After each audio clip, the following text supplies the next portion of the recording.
Эми тааныштар дегеле бул кимдер экен, Бул тааныштар дегенибиз бул көчөдөн көрсөк, башка жерден көрсөк, бизди тааныйт, жана биз бири-бирибизди учурашып, сурашабыз. Ушул адамдар тааныш экен.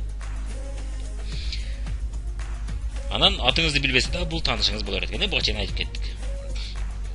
Эми тааныштар тизмесине биз кимдерди жазабыз? Кимдерди жазсак болот экен? Биринчи ирет бул туугандар, алардын туугандары. Мисалы үчүн туугандар дегенди билесиздер, тайкеңиз, эжеңиз жана башка. Эми тайкеңиздин айталы аялы бар, жеңе, тай жеңе. Анын өзүнүн туугандары бар. Ошолордо да жазсаңыз болот экен. Тай жеңеңиздин иниси, агасы, эжеси жана башкасы. Достор, аяштар жана ар кандай компаниялар. Мына досторубуз бар, алардын аялдары бар, же алардын күйөөлөрү бар. Жана ар кандай компаниялар, ар кандай бири-биринен таныш болуп отуруп компания болуп кеткендер бар. Мисалы үчүн биздин классташтардын арабызда мына классташтар жана алардын достору болуп кошулуп ушундай компания болуп калганбыз. Үй бүлөбүз, өзүнүн үй бүлөбүз, мына өзүнүн үй бүлөбүз, бул билесиз, эми бул ысык базар билесиз, Бүлөбүз бул апабыз, эжебиз, жубайыбыз, жолдошубуз жана башка. Ошол эле учурда мына той тааныштар, ар кандай тойлордо таанышып калган тааныштар, аларды эстеп чыгабыз. Ушул тойдо кимдер менен тааныштым, ушунун тоюнда кимдер менен тааныштым деп, Булар көбүнчө туугандар жана алардын туугандары билесиз, туугандардын достору. Ошолордо өзүнчө туугандардын достору деп койсоңуз болот экен. Садик эсиңизде болсо, эгерде эстей алсаңыз кимдир бирөөнү, ошондо жазып чыгыңыз. Мектеп дегенде бул сөзсүз түрдө классташтар эмес, чоң класстар, кичине класстар, мугалимдер, жада калса уборщиктер, жада калса буфетте, мына буфетте же бар эле, ошондо жазып койсоңуз. Атын билбейсиз, бирөө буфеттеги же. Көчөдөн көрүп калсаңыз, кандай жакшысызбы деп учурашасыз, анан эже атыңыз ким эле, мен унутуп калыптым уже, кичинемде сизге барчу эле коет, жана башка деп шылтып айтып. Жакшы, ошол жерде эле иштеп атасызбы? Жакшы. Биринчи сурашасыз, балаңыз кандай, жакшы, кайсы тармакта иштеп атат? Неберле болуп калгандыр деп кичине сурашасыз. Сурагандан кийин андан кийин баса сизге бир кичине суроолорум бар эле, кичине сунушум бар эле, телефонуңузду алып телефонду алып силер менен бири бешонко жолугушсак, башка жолу. Шашып аттым эле деп туруп телефонду алат экенсиз. Университет дегенде башка факультеттерде, деканатта, кафедрада жана башкада иштегендер дагы, контракт жана башка төлөгөн жердеги бухгалтер ошолор дагы кирет экен, бул тааныштардын катарына кирет экен. Коллегалар, эски жерде иштесеңиз, мунуку коллегалар, же болбосо ошол эле сиздин иштеген жериңизде улам иштегендер алмашып турат, ошолор дагы, жаңылар жана эскилер, мунун баарын эстеп чыгат экенбиз. Коңшулар, эскилер жана жаңылар. Көчүп, бирөөсү көчүп кетет, аны эстесеңиз болот, көчүп кеткендер дагы, кийин көчөдөн көрсөңүз тааныйсыз. Же болбосо алар көчпөй сиз башка жерге көчүшүңүз мүмкүн. Ошон үчүн коңшулардын эскисинде, жаңысында бүт эстеп чыгат экенсиз. Аларды каяктан табам, кайтып билем, каяктан табам деген суроону койбоңуз, сиз жаза бериңиз. Жаза берсеңиз, эмнегедир ушундай түзүлгөн, биз аларды жолуктурабыз, арадан убакыт өткөндө сөзсүз түрдө жолуктурабыз. Алам жашоо ушундай түзүлүптүр да, биз кимдир бирөө эстеп койсок, аны жакын арада жолуктурабыз. Аны ошол адам менен жолугуп калсак жакшы болот эле деп койсоңуз, бул жолугат экенсиз.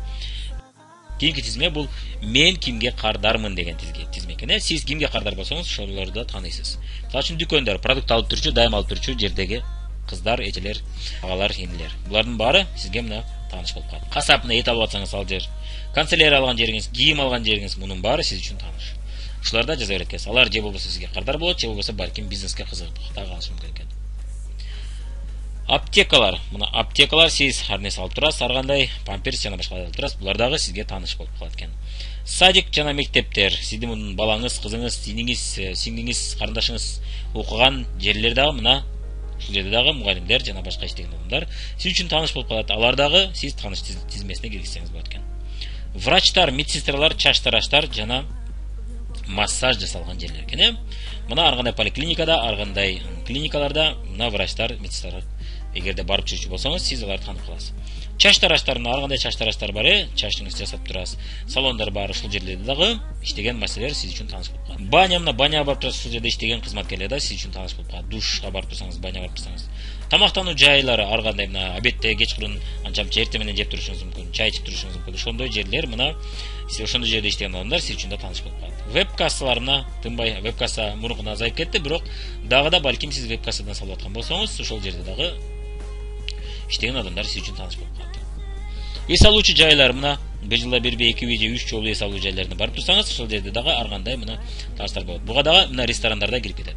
Автоунаа оңдоочу жана тазалоочу жайлар, мына ошол жерде дагы дайым 1-2 жерге барып турсаңыз, жылдеп турсаңыз, ошол жерде иштеген адамдар да сиз үчүн тааныш болуп калат. Бул боюнча бир окуя айтып берем. Мына автоунаа жуучу жайда мына бир киши ушу бизнеске кызыгып калат, фабиликке, анан кийин ал бизнесине кызыгып кошумча акча тапсам болот деп кызыгып калат дагы. Каталогун дайым өзүнө бир 3-4 каталог алып коет экен. Анан аял кишилер келип, еркек кишилер келип машинасын жудурганы койгондо ал дайым колуна каталог карматып коюп, муну көрүп туруңуз, мен сизге жуулгача өзүңүздү мындай зериктирбей алаксып туруңуз деп берип коет экен. Анан кийин ал каталогду көрөт дагы, ушул нерселер бар билсе дейт. Ооба, заказ кылып койсо келет. Кааласаңыз мен заказ алдырып берем дейт экен. Кийинки келишиңизге алдырып коем дейт экен. Макул деп заказ берип коет. Ушинтип иштеп отуруп кошумча 1000 доллар таап атам деп бизде мисалы үчүн журналыбызга чыккан бир эркек киши мына өзү бети дайым кызара бериш экен суукта кызара берип, анан кышында суукта зима бет майналат, зима сууктан сактайт, ошону коюп отуруп бетинде кызарган кетип калат экен. Ошол окуяны айтып берип эле заказ алып берип, мына кошумча 1000 доллар таап атам деген мына макаласы чыккан. Интервью. Андыктан сиз эч убакта тандабаңыз. Кимдир бирөө кызыгат, кимдир бирөө кызыкпайт. Кызыкпаса капа болбой кийинкисине сунуш кыла беребиз. Анан реклама негиздери дегенде сабакта да көрүп кеткенсиз. Көргөн болсоңуз эстеп коюңуз, ошол жерде мына кызыкпаса, билесиз 3-4 жолу сунушуңузда кийин жарым жыл өтө, 3 айдан кийин сунушуңузда кызыгып калышы мүмкүн. Андыктан бул жерде сиз настойчивый болушуңуз керек, бирок навязчивый эмес. Ал жерде навязчивый жана настойчивый деген эки нерсе жөнүндө айтып кеткен. Навязчивый болбоңуз, бирок настойчивый болуңуз. Настойчивый игиликке жеткирет, навязчивый болуу бул игиликтен качырат экен. Соцфонд салык мына, эгерде сиз ишкер болсоңуз, соцфонд салыкка же бухгалтер болсоңуз, тез барып турасыз. Ошол жерде барган, ушул жерде иштеген адамдардан да көпчүлүк адамдар коркот, ийменишет, сунуш кылышпайт. Бирок аларга да сунуш кылсаңыз, алар да кадимки адамдар, алар дагы үй бүлөсү бар, алар дагы белек жана башкаларды алат. Алардан дагы аялдары, мисалы үчүн үйдө турган болушу мүмкүн, кызыгып калышы мүмкүн. Же болбосо алар өздөрү дагы кошумча иштешке кызыгышы мүмкүн. Мен эми пенсияда эмне кылмак элем, канча аз эле айлык чыгат да. Андан көрө силер ошо бизнес куруп койсом деп кызыккандар болуп калат. Кызыктуу статистика. Тааныштар тизмеси боюнча 7 жашар баланын 100гө жакын таанышы бар экен. Мына статистика жүргүзүп көрсө ушундай болот экен. Эгерде чындап адам жазып чыкса, 21 жашар баланын болсо 700дөн ашык таанышы бар экен. Мына көрдүңүз, А сиз канчага чыктыңыз? Сиздин дагы ошого жакын, мына 1000ге жакын таанышыңыз болушу мүмкүн.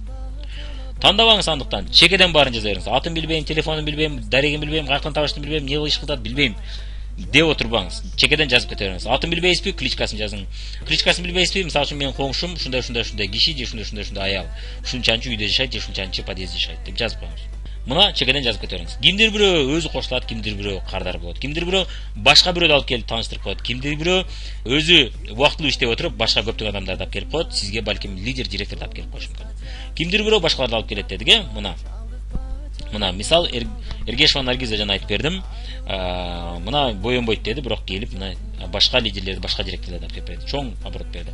Ишатова Илимкан мына косметика тоготпойт фабрика деди Дарья, бирокка карабастан мына иштеп азырга чейин оборот берип иштеп атат.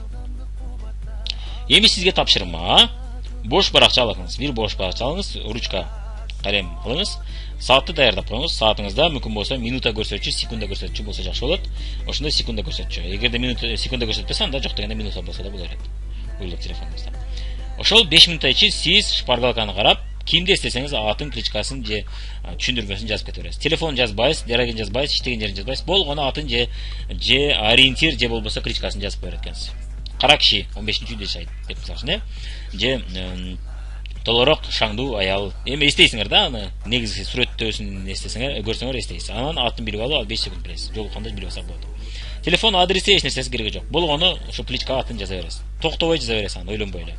Келеби келбейди, паузаны басат экенсиз да, андан кийин көрө баштайсыз. Азыр мына шпаргалканы ачып коем, ошол жерде паузаны басып, сиз мына 5 минут ичи жазып чыгыңыз. Мына сизге 5 минут убакыт, ошол ичи сиз кимди эстесеңиз жазып кете бериңиз, баракка. Бир четтен жазып кете бериңиз. Патратып. Мына сизге шпаргалка, мына туугандар, алардын туугандары, достор деп, ушул тизмени карап, ушул шпаргалканы карап, садикти карап эстеп, мектепти карап эстеп көрүп, кимди эстесеңиз ошолорду жаза бериңиз. Мына сизге шпаргалка, азыр сиз дароо азыр паузаны басыңыз дагы, тез баракчага жаза баштаңыз.